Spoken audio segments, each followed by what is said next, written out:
भारत में इतनी अशिक्षा है, गरीबी है, बेरोजगारी है, बहुत सारी समस्याएं हैं। आप सरकारों को राय क्यों नहीं देते हैं कि ये कर लो, इस दिशा में बढ़ो, तो शायद ये समस्या दूर हो जाए? आपका उपयोग हो जाएगा थोड़ा सा। राय अगर मानते तो अब तक भारत हिंदू राष्ट्र ना बन जाता। हमारी राय तो मानी ही नहीं अभी तक, लेकिन भारतीय नागरिक होने के नाते हमने सदैव कहा और कई बार कहा, आपने वीडियो नहीं देखा, ये आपकी दिक्कत और आपकी कमी है। हमने सरकार से मांग की थी कि हमें आप मकान मत दो, आप हमें सड़कें मत दो, बढ़िया शिक्षा दे दो। हमारे भारत के लोग पढ़कर, हमारे समाज, हमारे भारतीय लोग, हमारे हिंदुस्तानी लोग पढ़ बढ़कर मकान अपने आप बना लेंगे। भारत में नौकरी नहीं मिलेगी, विदेश में पालेंगे, लेकिन शिक्षा बढ़िया दे दो। आज तक मांग पूरी नहीं हो, अब क्या मांगेंगे? किससे मांगेंगे? किससे कहेंगे? तो हम तो केवल अपने ईश्वर से प्रार्थना कर सकते हैं। हम कोई राजनेता तो है नहीं, प्रार्थना कर सकते हैं। अब अगर आपके माध्यम से हमारी बात पहुंच जाए, आपकी इतनी पहुंच हो, तो आप मांग लो, आप भी तो भारतीय नागरिक। सरकार में यकीन रखते हैं? बालाजी, सरकार में तो पूरा ही यकीन है। देश की सरकार में, प्रदेश की सरकार में? बिल्कुल, जो चुनता है जनता, जिनको चुनती है, तो सबके अंदर ईश्वर है, हम भी उनको मानते हैं। हमें किसी से कोई दुराई नहीं, हम सब पर यकीन करते हैं। हम तो आप पर भी यकीन करके बैठ गए। शास्त्री जी, आपने अपने आप पर यकीन करके हम दरबार में बैठ जाते, फिर सरकार पर यकीन क्यों ना करें? आपने जो कहा वो कुछ तस्वीरें दिखा देते हैं जिनकी बात अभी कर रहे थे, कैसे वीवीआईपीस के साथ जो आपकी तस्वीरें आती हैं, जरा एक बार वो देख लेते हैं, फिर एक सवाल है आपसे। नितिन गडकरी आपके साथ में हैं, नरोत्तम मिश्रा आपके साथ बैठे हुए हैं,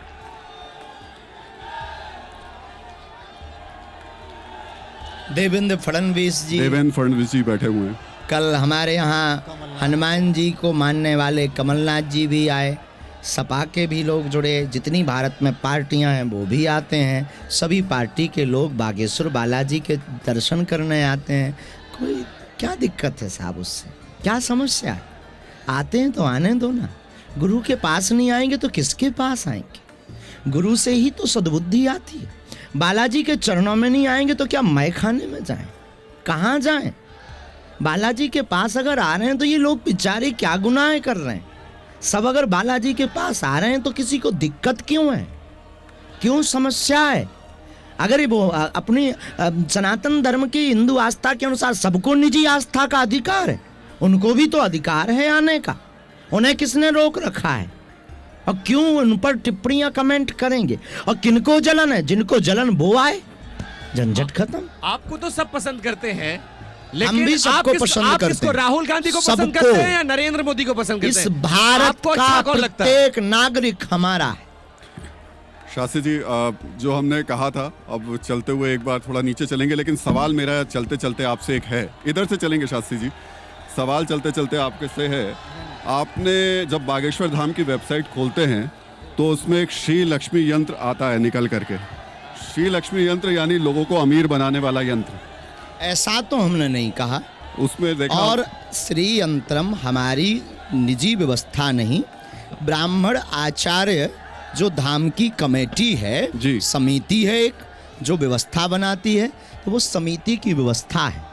तो समिति अपनी व्यवस्था करती है, ब्राह्मणों को बुलाकर संकल्प अनुष्ठान करवाती है, अभिमंत्रित करती है और लोगों को प्रदान करती। अब कहेंगे आप दक्षिणा के बारे में, सामग्री लगती, ब्राह्मण को दक्षिणा लगती, तो लोग दे जाते हैं। अब वो समिति का विषय, ना कि निजी हमारा। तो अपने राम तो फक्कड़ बाबा हैं, आपने नहीं कोई दक्षिणा दी। अगर आप आरबीआई के गवर्नर को वो यंत्र क्यों नहीं दे देते? पूरा देश अमीर हो जाएगा। आप उनको कहो कि बागेश्वर धाम आए, यहाँ आके दक्षिणा देने पे मिलेगा। दक्षिणा दे ना दे ये उनकी श्रद्धा है, पर आना तो मजबूरी होगी, नियम प्रोटोकॉल होगा। एक बार शास्त्री जी, आपके बहुत सारे लोग यहाँ पर खड़े हुए हैं। जय श्री राम। बागेश्वर धाम के पागल हैं, बालाजी के पागल हैं, वो खड़े भी हैं तो क्या दिक्कत? अच्छे लोग हैं, बड़े भावना से भरे हुए लोग। शास्त्री जी, एक सवाल मेरे जहन में और आ रहा है। आप सोशल मीडिया पे बहुत एक्टिव हैं। कल मैं इंस्टाग्राम चेक कर रहा था आपका, उसमें एक माँ है, वो बता रही है कि देखिए मेरा बेटा पहले बहुत कमज़ोर था, फिर वो बागेश्वर धाम आया, गुरु जी की कृपा हुई, अब वो पढ़ लिख गया है, अब उसकी नौकरी लग गई है। ये मुझे वैसे ही लगा जैसे रात को टीवी पे विज्ञापन आता है कि पहले मैं बहुत ज़्यादा कमज़ोर था, फिर मुझे ये दवाई मिली, अब देखिए मैं बहुत ज़्यादा अच्छा हो गया। ये टेली मार्केटिंग क्यों हो रही है आपकी तरफ? हमने की, लोग अपनी भावनाएं व्यक्त करते हैं तो क्या दिक्कत है। अब आपकी टीवी के लिए अगर कोई कहे कि बहुत अच्छी टीवी है, आपके लिए कहे बहुत अच्छे पत्रकार हैं, सत्यवादी, तो आप सत्यवादी सुनना पसंद करेंगे या आप फ्रॉड सुनना पसंद करेंगे?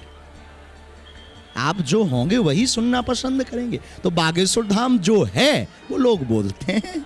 मेरे पर्ची रह गई थी आपसे निकलते हुए, तो मैं अपना आखिरी सवाल आपसे पूछ लेता हूँ। जल्दी पूछ लीजिए। हिंदू राष्ट्र की आप बात कर रहे हैं, बनेगा। हिंदू राष्ट्र कौन बनाएगा? घोषित नरेंद्र होगा। मोदी बनाएंगे या राहुल गांधी बनाएंगे? भारत का एक एक सनातनी हिंदू बनाएगा।